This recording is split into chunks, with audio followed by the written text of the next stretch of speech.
Assalamu alaikum everyone. My name is Khalid Khan and you are watching a video of Learn English with Khalid Khan. Well listeners, today we are learning topic 35 passive voice present perfect progressive. And the title sentence is grammar has been taught over 300 years. Well listeners, आज जो हम topic सीख रहे हैं उसमें थोड़ा सा conflict है. बहुत सारे ग्रामरियन कहते हैं कि प्रेजेंट परफेक्ट प्रोग्रेसिव हो या पास्ट परफेक्ट प्रोग्रेसिव हो या फ्यूचर परफेक्ट प्रोग्रेसिव हो, इसके पैसिव वॉइस नहीं बनते. तो मेरा जो मानना है, आई पर्सनली बिलीव कि इनके जुमले बनते हैं और बनना चाहिए.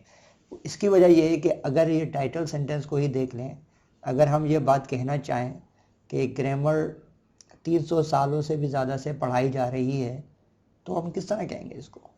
How would you make the sentence? अगर इसको एक्टिव वॉइस में बनाएंगे तो मज़ा नहीं आएगा, क्योंकि हम फोकस कर रहे होंगे डूअर्स को. तो आई डोंट थिंक, मुझे नहीं लगता कि वो जो कहते हैं, जो मेरा मानना है कि ये, अब ये मैं सोचिएगा कि मैं एक छोटा सा टीचर हूँ और एक सिर्फ कराची के अंदर पढ़ा रहा हूँ या इस तरह के, मगर जो मैं बात कह रहा हूँ वो बहुत बड़ी है और वाकई इसमें वज़न है कि हमें जब इस किस्म के जुमले बनाने हैं तो हमें वाकई पैसिव वॉइस का इस्तेमाल करना पड़ेगा. एनीवे, आगे चलते हैं और हम आगे सीखते हैं कि इसको किस तरह बनाया जाता है. मगर उससे पहले ज़रा सी मैं आपसे एक छोटी सी बात शेयर कर लूँ. आज के जो टाइटल सेंटेंस है, इसके अंदर मैंने जुमला लिया है grammar has been taught over 300 years. तो बैकग्राउंड में जो आपको इमेज नज़र आ रही है वो मिस्र की है, जिसमें ओल्ड स्टाइल को मैंने दिखाने के लिए और उसको अटैच किया है 300 सालों से. तो कहने का मकसद ये है कि वाकई ग्रामर जो है 300 सालों से भी ज़्यादा से पढ़ाई जा रही है. तो एक बहुत बड़ी बात है.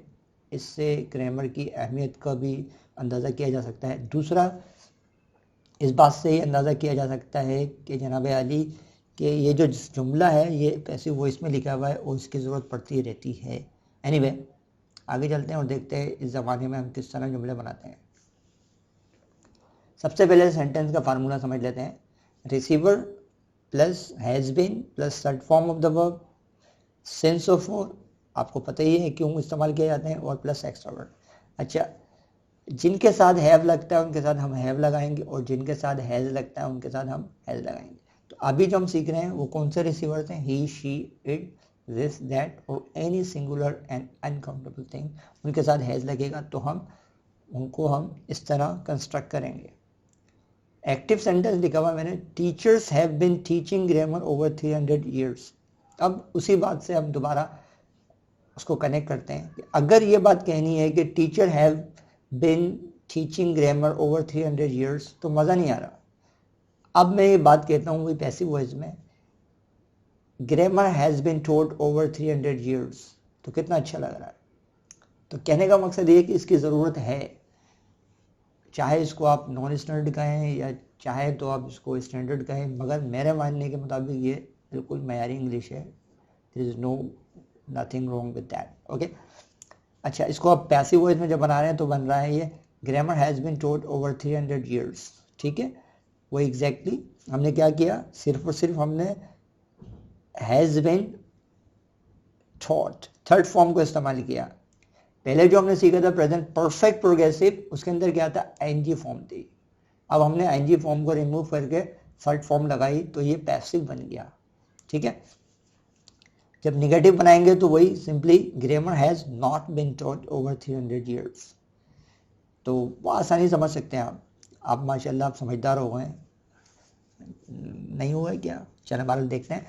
Has grammar been taught over 300 years, सवाल बनाने के लिए हमने हैज़ हेल्पिंग वर्ब को पहले लिया है. ठीक है.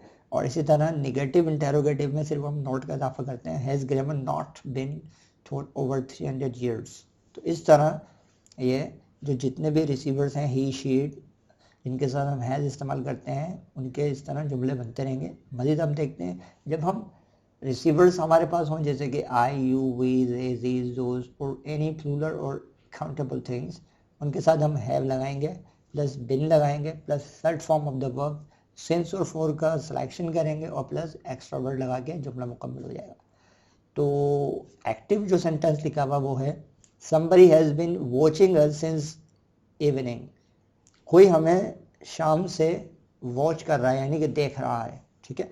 अब इसको पैसिव में बनाएंगे, we have been watch since evening, हमें शाम से वॉच किया जा रहा है, देखा जा रहा है, यानी कि जांच पड़ताल की जा रही है हम क्या कर रहे हैं क्या नहीं कर रहे हैं, बात समझ है ना मेरी।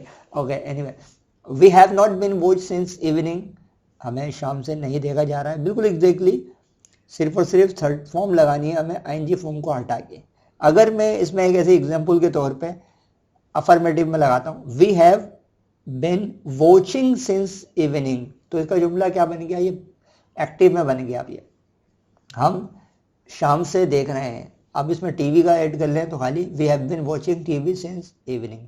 मगर जब हम पैसिव में बनाते हैं तो फर्क सिर्फ इतना है कि हम थर्ड फॉर्म लगा देते हैं, तो अब ये जो सब्जेक्ट की जगह नजर आ रहा है हमें, वो रिसीवर बन जाएगा। वी हैव बीन वॉच्ड, हमें देखा जा रहा है, सिंस इवनिंग, शाम से देखा जा रहा है, ठीक है। इसी तरह इंटेरोगेटिव बनाएंगे तो हैव को पहले ले आएंगे, have we been watched since evening, क्या हमें शाम से देखा जा रहा है। और इसी तरह जब निगेटिव इंटेरोगेटिव बनाएंगे तो सिर्फ नॉट का इजाफा करेंगे, have we not been watched since evening. तो इस तरह जुमला मुकम्मल हो जाएगा। आगे चलते हैं। जब हम टू रिसीवर्स की बात करते हैं, एक जुमले में दो रिसीवर्स हैं, तो वो एग्जैक्टली हम इस तरह जुमले बनाएंगे। एक्टिव वॉइस है, my boss has been neglecting me for a week, मेरा बॉस जो है मुझे एक हफ्ते से निगलेक्ट कर रहा है, नज़रअंदाज कर रहा है। तो जब हम मी यानी कि जब मी को कन्वर्ट करेंगे तो वो बन जाएगा I have been neglected for a week, मुझे एक हफ्ते से निगलेक्ट किया जा रहा है, ठीक है। I have not been neglected for a week, मैं एक हफ्ते से निगलेक्ट नहीं किया जा रहा हूँ। Have I been neglected for a week. तो इस तरह देखें जुमले बन रहे हैं। और अब आप रियलाइज करें कि कितने जुमले बनते हैं और कितना यानी कि इसका इस्तेमाल है, मगर लोग बाग कहते हैं नॉन स्टैंडर्ड है, I don't know why. Well, have I not been neglected for a week, क्या मैं एक हफ्ते से निगलेक्ट किया जा रहा हूँ, नहीं किया जा रहा हूँ। इसी तरह जब बात करेंगे neglect, it has been neglected for a week, और इसको जब नेगेटिव बनाएंगे it has not been neglected for a week, और जब इसको सवाल बनाएंगे तो has it been neglected for a week, और उसमें नॉट का इजाफा कर देंगे तो निगेटिव इंटेरोगेटिव बन जाएगा, has it not been neglected for a week. तो अगली स्लाइड देखते हैं। मैं एक चीज़ बताता हूँ, देखें। अब आए WH क्वेश्चन के साथ। अब इतने सारे और मजीद एग्जाम्पल्स नजर आएंगे आपको, तो आप इससे देख सकते हैं कि इसकी ज़रूरत और मजीद आपको नजर आएगी। देखें, who has been waited for half an hour, किसका इंतजार किया जा रहा है आधे घंटे से। अब जब ये बात बोलनी है तो अब मैं कैसे बोलूँ बताएं, एक्टिव वॉइस में बोलूँगा तो अजीब लगेगा। Anyway, why has a room been clean for a week, एक हफ्ते से कमरा क्यों साफ किया जा रहा है। अब इसको एक्टिव वॉइस में बोल दिया जाए, यानी कि मज़ा ख़राब करने वाली बात है। अगर जो चीज़ जिस तरह बोली जाती है वैसे ही बोली जाएगी तो मज़ा आएगा, अच्छा लगता है। Anyway, where have the thieves been search for 2 weeks, 2 दिनों से चोरों को कहाँ सर्च किया जा रहा है। How long has this building been constructed, ये बिल्डिंग कब से बनाई जा रही है। And the last one is what has been done for the betterment of the business for the past few years, कारोबार की बेहतरी के लिए चंद सालों से क्या किया जा रहा है। अब आप रियलाइज़ करें कि वाकई इस ज़माने की ज़रूरत है या नहीं। एनीवे, आज का टॉपिक अख्ताम को पहुँचा।